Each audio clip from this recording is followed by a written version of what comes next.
Good morning. So I thought I would talk a little bit about the Broadlands. There are two maps that are full size. I don't know, 24 by 30. Oh, what are they? 24 by 18 or 24 by 25. I can't remember how big they are, but my wife drew them for me, and I have two. I have a GM's map, and then I have this one is the player's map, and it's slightly off.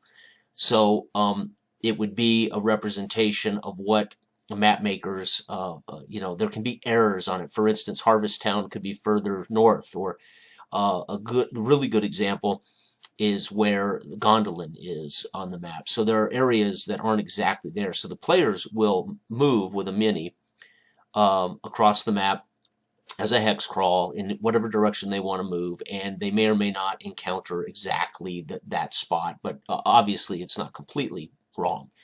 And every one of these locations is in my campaign hex book, and those include the demeanor when they arrive at those locations, what's happening, like this is a random chart demeanor. If they run into villages, towns, or the main cities, there's always a demeanor check. Are they in mourning? Is it a celebratory? What's happening is kind of the attitude or the atmosphere of the area or the location, especially if it's civilized, right? Like the Barrens, for instance, is wastelands. There's not going to be a demeanor.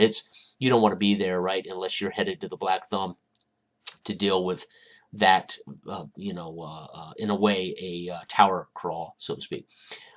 Twin Tops, there are certain towns. Dwyer, Torum is one of the first modules I ever wrote that I used with Labyrinth Lorne. That launched my first recap sessions on YouTube 12 years ago, I think. Were the campaigns that came out of that town and the mines of Torum.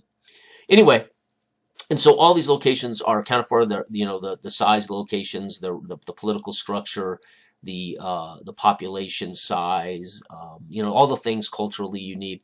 But then there's some random charts, what's happening, and then there, of course, on the hex crawl itself, depending on the location, being the Barrens or the plains, or water, the rivers or lakes, the sea edges, the woods, the mountain ranges, the foothills. Those all have their own kind of hex crawls. So, and they have their own random tables, I should say.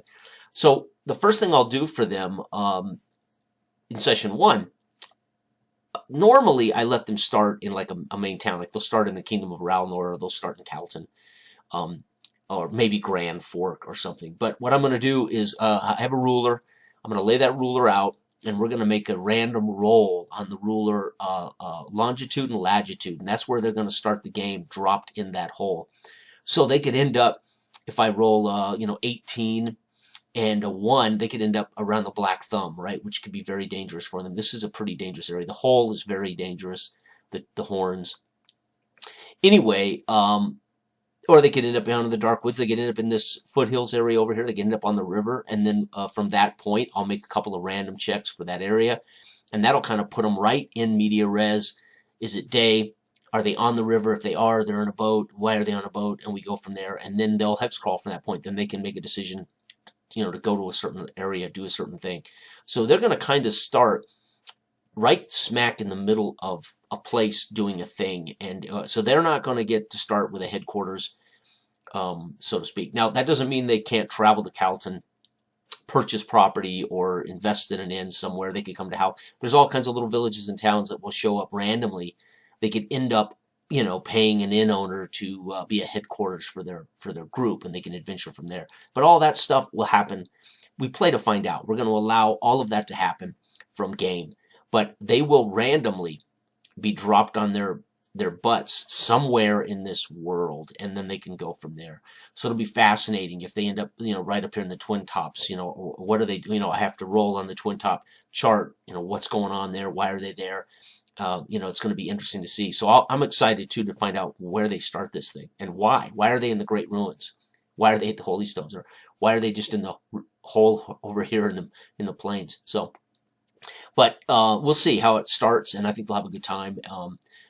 So anyway, I wanted to give you an idea of the Broadland. This is the players' map. So again, it's slightly different ranges, slightly different locations. Grand Fork for instance, is not here on the map. Gondolin is not necessarily here. So there's some location issues. The village, Clan Jargus and Clan Ern, they may absolutely not be accurate, right? So they roll in here thinking this is Clan Ern. They're going to have to investigate and find out, number one is the clan here, but are they the right clan? So this stuff could all change, nomadic clans, stuff like that. So let's see here, the Harrows, this is, and most of them they'll know. I mean, certainly Brian played enough to know what Calton is about and Grand Fork's about. He certainly knows the Kingdom of Ralnor, and he knows Harrows. These are the mage cities, Harvest Town. Most of them will have some awareness of the big cities and of these locations. You can see this particular corner of the map is civilized for the most part. This particular corner of the map is where everything beyond this third of the map, or quarter of a map, because we've got quarter here, quarter here, quarter here. This quarter of the map is pretty much civilization. Everything beyond this gets a little bit adventurous and dicey, which is fun. So they know in this giant region here, they've got the big cities, the kingdoms, they have civilization. That doesn't mean there aren't adventures and things, obviously. But then once you get kind of beyond that, into the bogs, into the ruins, Lake Ulan, etc., things become nothing but exploration, adventure. In a way, I won't call it West Marches, but West Marches is a particular style of gaming. We're not quite doing that, but I guess in a way it is a West Marches style of campaigning. But anyway, so I thought it'd be fun to share this and just talk about what they're going to be doing. And we start on November 26th, and I can't, to be honest, I'm more excited about this, and believe it or not, than I was. They asked me to run Symbaroum, and I love Symbaroum, and at the time I wasn't playing Symbaroum or running it, so I was very excited to. They wanted 5th edition. I said, no way. Then, of course, my online group, we all kind of jumped into Symbaroum and got into Symbaroum, and we're rotating GM. So I'm in a way, I'm getting my Symbaroum kick online. So I'm growing more and more excited about this particular project than I think I thought I would. So anyway, thanks for watching, and everybody out there, you have a fantastic Thanksgiving. Good day.